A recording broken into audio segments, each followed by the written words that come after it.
Welcome.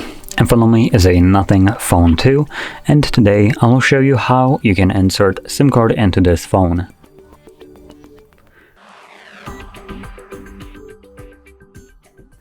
Now, before we get started, you'll need to grab a SIM eject tool, which comes provided with the device and looks like this.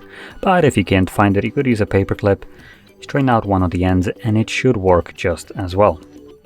Once you have either one of those, you then want to take out the SIM tray, which is located at the bottom of the phone right over here. As you can see, this cutout has a little hole in it, so using your little tool, push it in there,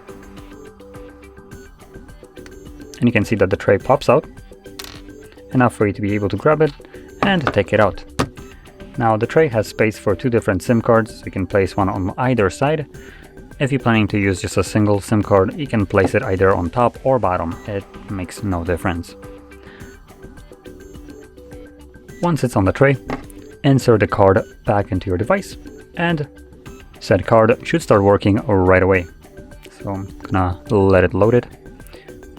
It's looking for reception and just found it, and there we go. That's all you need to do. So if you found this very helpful, don't forget to hit like, subscribe, and thanks for watching.